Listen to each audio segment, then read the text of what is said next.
Hello guys. मैं R D Yadav आप सभी लोगों का नॉलेज इंस्टीट्यूट में एक बार फिर से स्वागत करता हूं। दोस्तों, आज हम ईडीएम फ्रेज के सीरीज़ के एक नए पार्ट का डिस्कशन करेंगे। तो इस सेशन को स्टार्ट करने से पहले आप सभी लोग इस सेशन को जमकर लाइक करिए और इसे अपने दोस्तों तक शेयर करिए। और नोटिफिकेशन और अपडेट के लिए आप हमारे इस चैनल को सब्सक्राइब करिए एंड बेल आइकन को प्रेस करना मत भूलिएगा। तो चलिए शुरू करते हैं आज का सेशन। तो आज का सेशन का पहला इडियम है talk of the town. Talk of the town means होता है a person or topic that many people are currently talking about in a certain area, अर्थात चर्चा का विषय। तो इसकी मीनिंग देखें तो कि किसी विशेष क्षेत्र में बहुत सारे व्यक्तियों का ग्रुप जो है या बहुत सारे व्यक्ति किसी टॉपिक पर चर्चा करे या किसी विषय पर चर्चा करना। टॉक ऑफ द टाउन, इस इडियम की अगर हम उत्पत्ति देखें तो यह इडियम वर्ष 1925 में जो है जन्मा है। तो कैसे जन्मा है कि ये एक मैगजीन थी जिसका नाम था न्यू यॉर्कर मैगजीन। तो न्यू यॉर्कर मैगजीन में एक विभाग अर्थात डिपार्टमेंट बनाया गया था और उस डिपार्टमेंट का नाम था टॉक ऑफ द टाउन।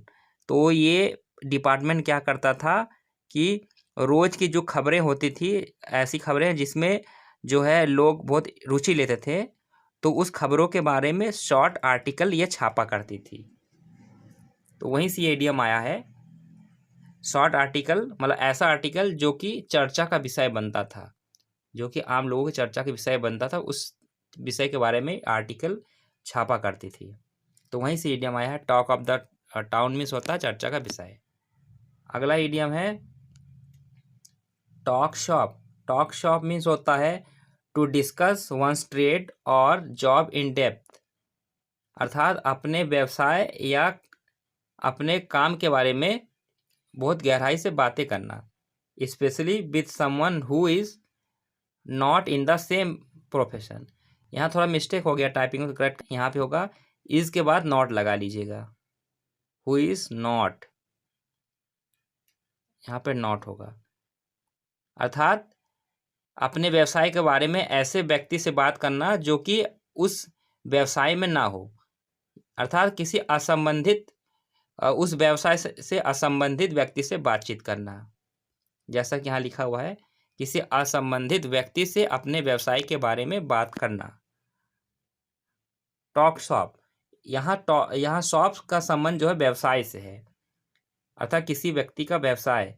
तो टॉक शॉप, टॉक मीन्स बातें करना, शॉप अर्थात व्यवसाय के बारे में, अर्थात अपने व्यवसाय के बारे में बातें करना। इस तरह से आप इस इडियम की मीनिंग को इससे रेट कर सकते हैं और इसको याद कर सकते हैं आसानी से। अगला इडियम देखते हैं टॉक थ्रू या talk out of your head. इसका मतलब होता है टू से फुलिश थिंग्स, अर्थात बेवकूफ़ी भरी बातें करना, या टू टॉक नॉनसेंस, बिना सेंस की बात करना। जैसा कि लिखा हुआ है यहाँ पे, बेवकूफ़ी भरी बातें करना। टॉक थ्रू या आउट ऑफ योर हेड, इसको आप ऐसे याद कर सकते हैं, यहाँ हेड का मतलब किसी के मस्तिष्क से, अर्थात अपने मस्तिष्क से बाहर की बात करना। टॉक थ्रू या आउट ऑफ योर ब्रेन, इसको हम ऐसे कह सकते हैं, अर्थात ब्रेन से या अपने सर से बाहर बात करना। तो ब्रेन से बाहर बात करना, ऐसी बातें जो किसी के दिमाग में ना घुसे, अर्थात फालतू की बातें करना। अगला है tall order. Tall order means होता है something that is very difficult to do, या कह सकते हैं कि कठिन कार्य, अर्थात बहुत ही कठिन कार्य जिसे करना बहुत ही मुश्किल हो।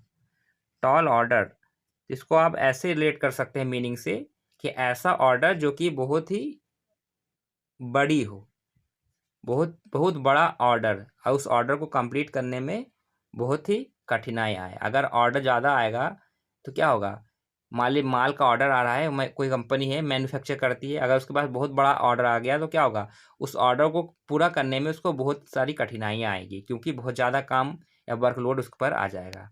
इस तरह से आप इसे याद कर सकते हैं। अगला आइटम देखते हैं टॉल टेल्स। टॉल टेल्स अर्थात खूब लंबी कहानियाँ। तो हम कह सकते हैं an untrue an unbelievable story or fact, अर्थात झूठी या विश्वास ना करने योग्य कहानी या कोई तथ्य। या कह सकते हैं कि डींगे मारना या बढ़ा चढ़ाकर बताई गई बात। टॉल टेल्स अर्थात ऐसी कहानी जो बहुत ही बढ़ा चढ़ाकर बताई गई हो। टेल्स में कहानी या किसी चीज़ के बारे में व्याख्यान करना, ऐसा व्याख्यान करना कि जो कि बहुत लंबी चौड़ी हो, अर्थात बहुत लंबी चौड़ी कहानियाँ बताना। अर्थात इसको ऐसे रेट कर सकते हैं कि ऐसी बातें करना जो कि बहुत ही लंबी चौड़ी हो, बढ़ा चढ़ा के बात करना। अगला है teething problems. Teething problem means होता है problems encounter during the initial part of a process, अर्थात कोई समस्या जो कि अपने फर्स्ट स्टेज में या स्टार्टिंग स्टेज में हो। हम कह सकते हैं कि शुरुआती समस्याएं, ऐसी समस्या जो कि अपनी शुरुआती दौर से गुजर रही हो। तो इसको आप ऐसे याद कर सकते हैं टीथिंग प्रॉब्लम्स, अर्थात किसी के दांत में समस्या होना। तो किसी के दांत में अगर समस्या होगी तो वो समस्या ज़्यादा बड़ी समस्या नहीं होगी, वो शुरुआती समस्या है। मान लीजिए किसी के दांत में अभी हल्की हल्की दर्द होना, पेन होना शुरू हुआ, तो मतलब उसके दांत में कोई प्रॉब्लम, बहुत बड़ी प्रॉब्लम होने वाली है, लेकिन उसकी अभी शुरुआत ही हुई है। अगर शुरुआत में अपने डॉक्टर को दिखा देगा तो उसका वो दांत बच सकता, नहीं तो बाद में उस दांत को उखाड़ना पड़ सकता है। तो टीथिंग प्रॉब्लम को हम कह सकते हैं कि शुरुआती समस्या है। अगला है tempt providence. Tempt providence means होता है to do something that one knows is dangerous और likely to have a negative outcome, अर्थात ऐसा कार्य करना कि कोई व्यक्ति जानता है कि वो खतरनाक है या उससे नकारात्मक फल मिलेगा, फिर भी उस काम को करना, अर्थात खतरा उठाना।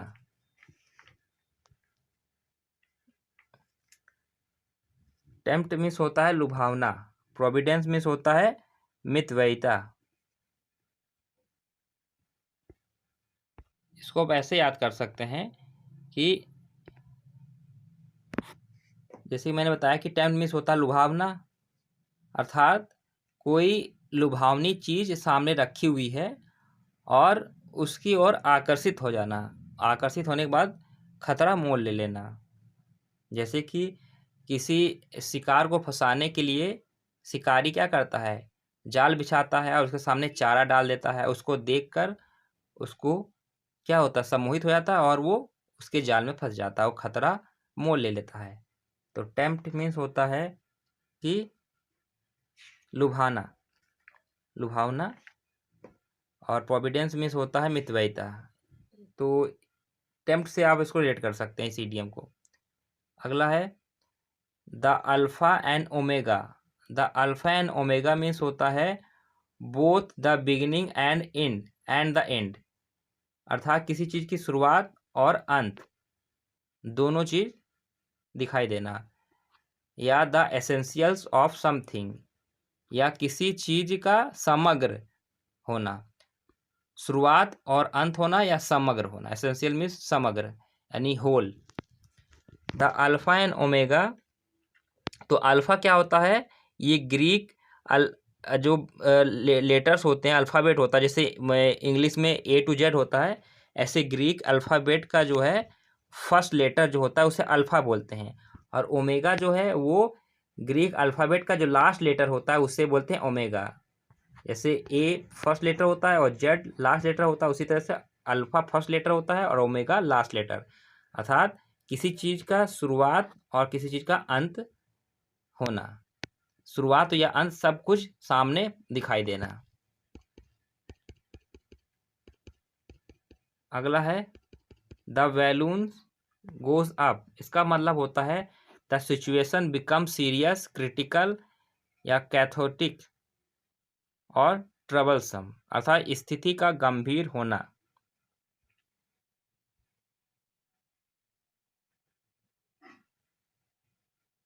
चैटिक मीन्स होता है अराजक, अराजक होना, ट्रबलसम मुसीबत पैदा करने वाला, या क्रिटिकल होना, बहुत ही गंभीर होना। द बैलून गोज अप, इसको आप याद ऐसे कर सकते हैं। पहले इसका इडियम, इस इडियम का पहला ओरिजिन देखते हैं। यह एक्सप्रेशन जो है वर्ल्ड वार फर्स्ट से आया है। तो जब ब्रिटिश आर्टिलरी अर्थात तोप खाना जो होता है, तो वो अपने गनर्स को जो है दुश्मनों पर ओपन फायर करने का संकेत देने के लिए आकाश में गुब्बारा उड़ाते थे। द बैलून्स गोस अप, अर्थात बैलून जो है आकाश में ऊपर की ओर उड़ते थे। तो यह तरीका जो है कुरियर या टेलीफोन द्वारा सूचित करने से ज़्यादा बेहतर या विश्वसनीय था।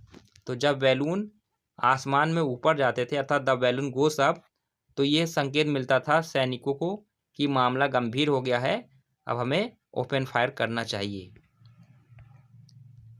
अगला है the be all and end all, अर्थात द एंड पॉइंट, आखिरी बिंदु, या something which has more importance than anything else. इसकी दो मीनिंग है, एक मीनिंग है आखिरी परिणाम, और दूसरा मीनिंग है something which has more importance than anything else, अर्थात कोई चीज़ या कोई वस्तु किसी दूसरी चीज़ से ज़्यादा महत्वपूर्ण होना। The be all and all, यह इडियम जो है विलियम शेक्सपियर जी के एक प्ले मैकबेथ में प्रयोग हुआ था। उन्होंने अपने इस प्ले में इस इडियम को सबसे पहले प्रयोग किया था। इसको आप ऐसे याद कर सकते हैं, all and end, all and end अर्थात सभी और अंतिम अर्थात आखिरी परिणाम।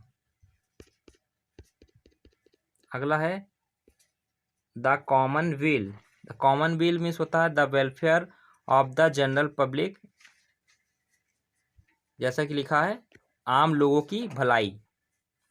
द कॉमन वील, व्हील जो है व्हील जो है एक नाउन है, और इसका मतलब होता है अ साउंड या हेल्दी और प्रॉस्परस स्टेट, अर्थात किसी का जो है स्वास्थ्य अच्छा होना, हेल्दी और प्रॉस्परस स्टेट किसी व्यक्ति का स्वास्थ्य और अच्छा स्टेटस होना या वेल बीइंग होना किसी का। तो कॉमन विल अर्थात कॉमन व्यक्ति का स्वास्थ्य, अर्थात कॉमन व्यक्ति का स्वास्थ्य अच्छा होना। तो स्वास्थ्य अच्छा कब होगा? जब उनकी भलाई की जाएगी या उनके भलाई के लिए कोई काम किया जाएगा। इस तरह से आप रिलेट कर सकते हैं इसकी मीनिंग को। अगला है the elephant in the room, the elephant in the room means होता है अ डिफिकल्ट या कंट्रोवर्शियल और obvious problem that no one wants to talk about or mention because the subject is problematic, uncomfortable और awkward, अर्थात कोई ऐसी समस्या जो कि बहुत ही डिफ़िकल्ट हो और बहुत अनकंफर्टेबल हो, मतलब जो कि लोगों को बेचैन कर दे, या बहुत ही लोगों को शर्मिंदा करने वाला कोई विषय जिसके बारे में बात करना लोग पसंद ना करें। या हम कह सकते हैं कि एक स्पष्ट परंतु शर्मिंदा करने वाली सच्चाई जिसके बारे में कोई बात करना नहीं चाहता। The elephant in the room, मान लीजिए किसी के रूम में कोई हाथी बंद है, तो हाथी जो होता है वो ऐसा जानवर है जो कि बहुत ज़्यादा खाता है और ज़्यादा काम का नहीं होता है, बहुत सुस्त होता है। तो अगर कोई हाथी पालेगा तो लोग उसकी हंसी उड़ाएंगे, क्योंकि हाथी जो है बहुत ज़्यादा खाता है। कहावत भी है कि हाथी पाल लिया तुमने, सफ़ेद हाथी पाल लिया। तो सफ़ेद हाथी पालना मतलब ऐसी वस्तु को रखना जिससे लाभ कम हो, नुकसान ज़्यादा हो। तो अगर कोई व्यक्ति अगर ऐसी चीज़ को अपने पास रखेगा जिससे लाभ कम हो और नुकसान ज़्यादा हो, तो लोग उसे क्या करेंगे? लोग उसकी आलोचना करेंगे और जो है शर्मिंदा हो जाएगा वो व्यक्ति, अर्थात एक ऐसी वस्तु जो कि शर्मिंदा कर दे और जिसके बारे में लोगों को वो ना बताए। अगला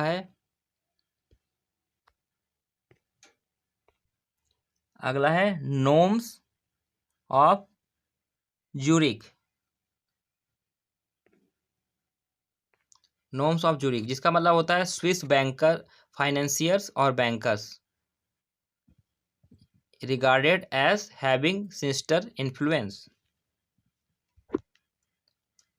अर्थात भयावह प्रभाव होना, ऐसा बैंकर या ऐसा बैंक कर्मी जिसका प्रभाव बहुत ही भयंकर हो, सिनिस्टर हो।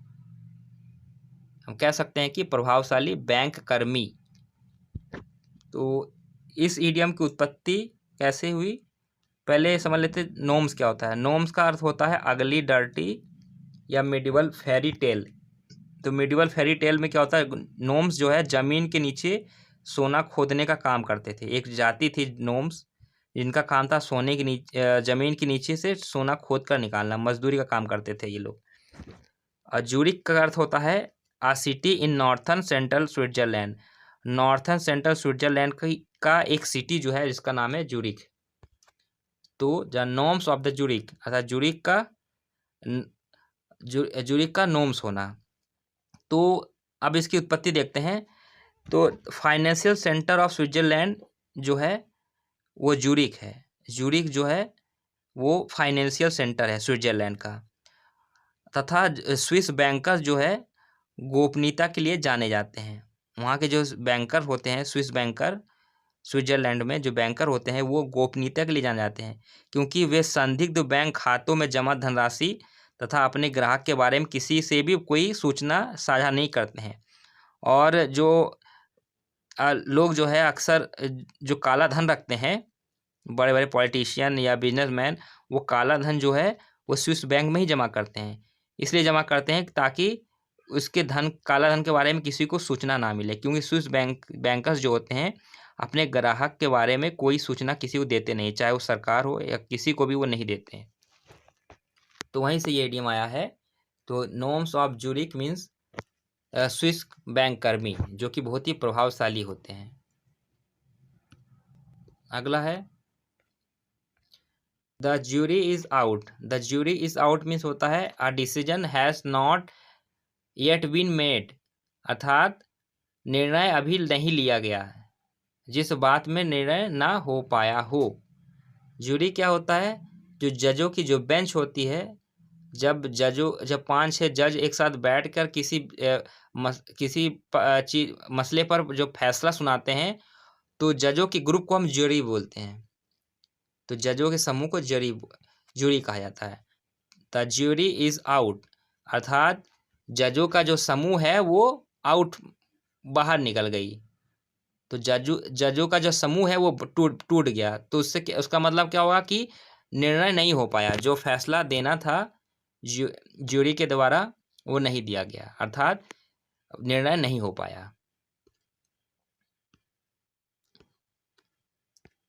अगला है the man in the street. The man in the street means होता है एन एवरेज पर्सन या द ऑर्डिनरी पर्सन, अर्थात कह सकते हैं कि आम लोग। The man in the street, यह इडियम जो है वर्ष 1800 से प्रयोग में आया है। तो जब आम लोगों का जब वोट जो है सार्वजनिक मामलों को प्रभावित कर सकता था, तो the man in the street, अर्थात ऐसे व्यक्ति जो कि सड़क पर चलते हो। तो सड़क पर चलने वाले जो व्यक्ति होते वो कैसे व्यक्ति थे, वो आम व्यक्ति होते, क्योंकि आम व्यक्ति सड़क पर चलते हैं। भाई जो कोई प्रभावशाली या कोई मान लीजिए कोई पॉलिटिशियन या बहुत बड़ा बिजनेसमैन है, वो सड़क पर चलेगा नहीं, वो तो आलीशान बंगले में रहेगा, महंगे महंगे कारों पे चलेगा। तो अगर कोई व्यक्ति सड़क पर चल रहा है तो वो आम व्यक्ति है, अर्थात वो साधारण व्यक्ति है। तो इस तरह से आप इसको रिलेट कर सकते हैं इसकी मीनिंग से। अगला है the need of the hour. The need of the hour means होता है at the point in time when someone needs help the most, अर्थात समय की ज़रूरत, अर्थात ऐसे समय कोई व्यक्ति जो है किसी समय कोई हेल्प मांग रहा है और उसको हेल्प की ज़रूरत तुरंत है, अर्थात तत्काल कोई व्यक्ति किसी से हेल्प मांगे, अर्थात समय की ज़रूरत हम कह सकते हैं। Eight the point in time when someone needs help the most, ऐसा समय जब किसी व्यक्ति को सहायता की बहुत ज़्यादा ज़रूरत हो। The need of the hour, इसको तो आप शब्दों से ही समझ याद कर सकते हैं, अर्थात घंटे की मांग या समय की मांग। उसी तरह सेम मीनिंग है, सेम ईडियम है the order of the day, इसका भी मतलब होता है समय की ज़रूरत। The order of the day अर्थात किसी समय का आदेश, या नीड ऑफ द डे या समय की ज़रूरत, इसका मतलब होता है समय की ज़रूरत, या किसी समय किसी व्यक्ति को बहुत ज़्यादा ज़रूरत या सहायता की आवश्यकता हो। अगला है the real McCoy. The real McCoy means होता है समथिंग दैट इज जेन्युइन या ऑथेंटिक, अर्थात कोई चीज़ जो जेन्युइन है, जेन्युइन मीन्स असली हो या ऑथेंटिक हो, प्रमाणिक हो, या or exactly what it is claim to be, या द रियल थिंग, या जिसके बारे में क्लेम किया गया हो या रियल थिंग हो, जो चीज़ है वो एकदम रियल है, प्रमाणिक वस्तु। द रियल मैकॉय, यह एक्सप्रेशन जो है ब्रिटिश से आया है।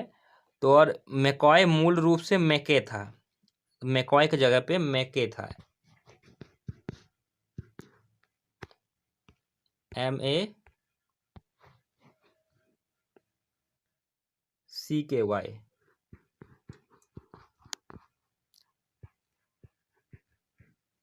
ये ओरिजिनल वर्ड ये था MACKY, मैके। तो क्या होता है कि 19वीं शताब्दी में विस्की निर्माता, एक विस्की निर्माता थे, कंपनी था विस्की जो विस्की निर्माण करती थी, और उस विस्की निर्माता का नाम था मैके, MACKAY।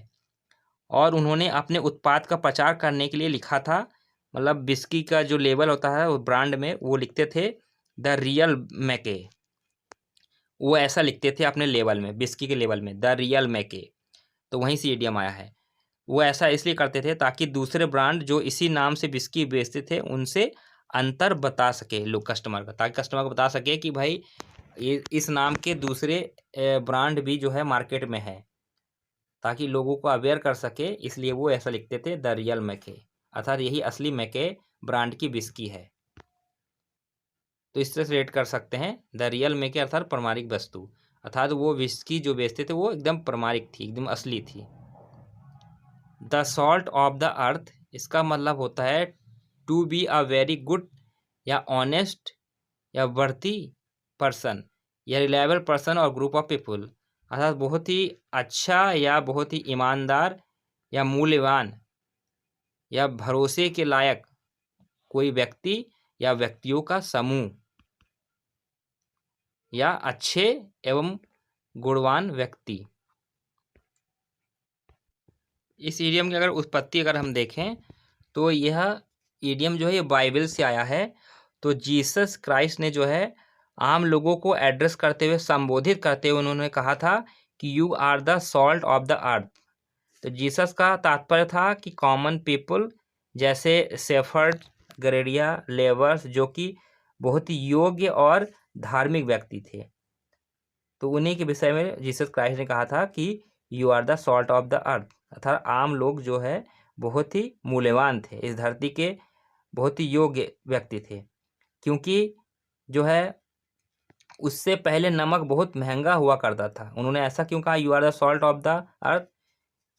इसलिए कहा कि उस समय नमक बहुत महंगा हुआ करता था, और नमक इतना महंगा हुआ करता था कि ये बहुत ही महंगे बिकते थे, और नमक इस्तेमाल जो है प्रिजर्वेटिव के रूप में करते थे, अर्थात खाद्य पदार्थों को जो है खराब होने से बचाने के लिए इस्तेमाल होता था नमक का। तो इतनी कीमती थी नमक उस समय की, रुपए के रूप में इसका इस्तेमाल किया जाता था, और कभी कभी रोमन सोल्जर्स को जो है वेतन के रूप में सॉल्ट दिया जाता था, और वहीं से हमें सैलरी शब्द मिला, जो कि सॉल्ट का लैटिन वर्ड सैल है, SAL। तो लैटिन वर्ड सॉल्ट को लैटिन वर्ड में सैल बोलते हैं, तो इसी सैल से बना है सैलरी, सैलरी इसी से बना है। तो सॉल्ट की तुलना जो सैलरी से की जाती थी, अर्थात उस समय सॉल्ट को जो है पैसों के रूप में इस्तेमाल किया जाता था। तो the salt of the earth अर्थात कोई व्यक्ति अगर इस धरती का नमक है तो बहुत ही कीमती व्यक्ति होगा, अर्थात बहुत ही गुणवान या बहुत ही अच्छा व्यक्ति होगा। अगला है the thin end of the veg. इसका मतलब होता है द इनकॉन्स्पिशियस बिगिनिंग और initial stage of something.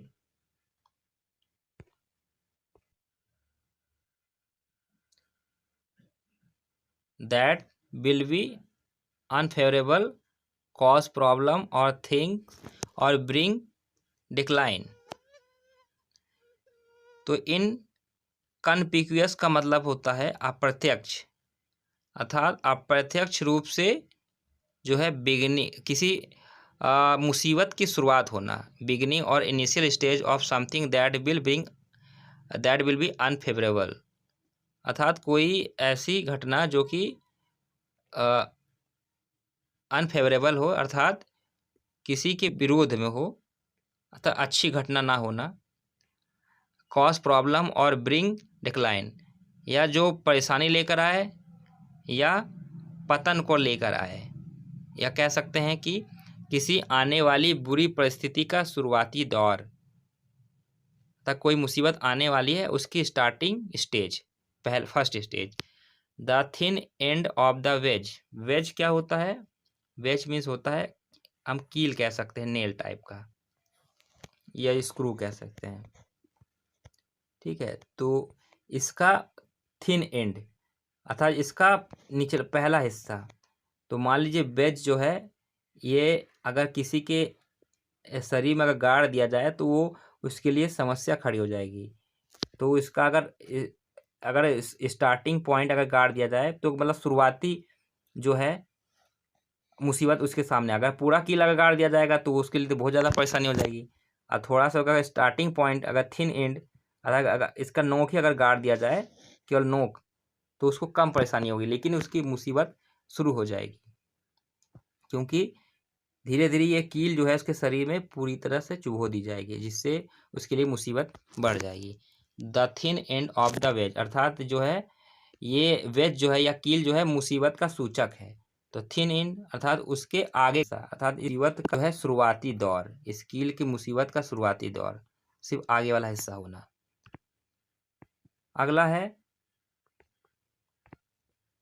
Thick and fast. Thick and fast means होता है क्विकली और रैपिडली, या एंड इन ग्रेट नंबर्स, बहुत तेजी के साथ या बहुत जल्दी से या बहुत ज़्यादा संख्या में होना, अर्थात तेजी से घटित होना या बहुत बड़ी संख्या में घटित होना। Thick and fast, fast means बहुत तेजी से, थिक कह सकते हैं बहुत ज़्यादा, इसको इस तरह से रिलेट कर सकते हैं कि बहुत ज़्यादा, थिक मीन्स बहुत ज़्यादा अमाउंट में, फास्ट मीन्स बहुत तेजी के साथ। अगला है थिक स्किन, अर्थात मोटी चमड़ी वाला। मोटी चमड़ी वाला इसका मतलब होगा the ability to ignore verbal attacks or criticism from others, अर्थात दूसरों के द्वारा वर्बल अटैक अर्थात बुरा भला बोले जाने पर या आलोचना होने पर उसको नज़रअंदाज कर देना, अर्थात ऐसा व्यक्ति जिस पर दूसरे के आलोचना का कोई प्रभाव नहीं होता है, आलोचना से अप्रभावित व्यक्ति, क्योंकि उसकी चमड़ी बहुत मोटी है, बहुत ही ढीठ है, उस पर किसी बात का असर नहीं होता है। और इसी का अपोजिट अगर देखें तो होगा थिन स्किन, अर्थात ऐसा व्यक्ति जिसका चमड़ी जो है बहुत ही थिन है, पतली है, अर्थात बहुत जल्दी वो हर्ट हो जाता है, इजीली अपसेट और हर्ट, बहुत जल्दी वो दुखी हो जाता है और बहुत जल्दी जो है हर्ट हो जाता है, बहुत जल्दी इसको चोट लग जाती है। सेंसिटिव टू क्रिटिसिज्म, अर्थात आलोचना के प्रति बहुत ही संवेदनशील होना। ओके गाइस, आज का वीडियो हम यहीं तक रखते हैं, इसका नेक्स्ट पार्ट आपको बहुत जल्द मिल जाएगा। तब तक आप हमारे इस चैनल को सब्सक्राइब करिएगा और बेल आइकन को प्रेस करना मत भूलिएगा, ताकि इसके अगले पार्ट का नोटिफिकेशन आपको टाइम टू टाइम मिलता रहे। और इसे अपने दोस्तों तक शेयर करिए और इस सेशन को लाइक करना मत भूलिएगा। Okay, thank you for watching, good bye.